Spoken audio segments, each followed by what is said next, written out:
लीजिए सुनिए। चंद्रधर शर्मा गुलेरी की लिखी कहानी पाठशाला। वाचन समीर गोस्वामी का है। पाठशाला का वार्षिकोत्सव था। मैं भी वहां बुलाया गया था। वहां के प्रधान अध्यापक का एकमात्र पुत्र, जिसकी अवस्था 8 वर्ष की थी, बड़े लाड़ से नुमाइश में मिस्टर हादी के कोल्हू की तरह दिखाया जा रहा था। उसका मुंह पीला था, आंखें सफेद थीं, दृष्टि भूमि से उठती नहीं थी। प्रश्न पूछे जा रहे थे, उनका वो उत्तर दे रहा था। धर्म के 10 लक्षण सुना गया, 9 रसों के उदाहरण दे गया। पानी के 4 डिग्री के नीचे शीतलता में फैल जाने के कारण और उससे मछलियों की प्राण रक्षा को समझा गया। चंद्र ग्रहण का वैज्ञानिक समाधान दे गया। अभाव को पदार्थ मानने ना मानने का शास्त्रार्थ कर गया और इंग्लैंड के राजा 8वें हेनरी की स्त्रियों के नाम और पेशवाओं का कुर्सीनामा सुना गया। ये पूछा गया कि तू क्या करेगा। बालक ने सिखा सिखाया उत्तर दिया कि मैं याव जन्म लोक सेवक करूंगा।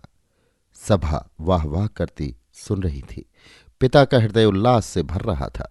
एक वृद्ध महाशय ने उसके सिर पर हाथ फेर कर आशीर्वाद दिया और कहा कि जो तू इनाम मांगे वही दें। बालक कुछ सोचने लगा।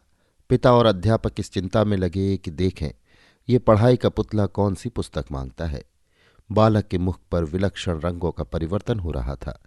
हृदय में कृत्रिम और स्वाभाविक भावों की लड़ाई की झलक आंखों में दिख रही थी। कुछ खांस कर गला साफ कर नकली पर्दे के हट जाने से स्वयं विस्मित होकर बालक ने धीरे से कहा, लड्डू। पिता और अध्यापक निराश हो गए। इतने समय तक मेरा वास घुट रहा था, अब मैंने सुख की सांस भरी। उन सब ने बालक की प्रवृत्तियों का गला घोटने में कुछ उठा नहीं रखा था, पर बालक बच गया। उसके बचने की आशा है, क्योंकि वो लड्डू की पुकार जीवित वृक्ष के हरे पत्तों का मधुर मरमर था, मरे काठ की अलमारी की सिर दुखाने वाली खड़खड़ाहट नहीं। अभी आप सुन रहे थे चंद्रधर शर्मा गुलेरी की लिखी कहानी पाठशाला। वाचन समीर गोस्वामी का था।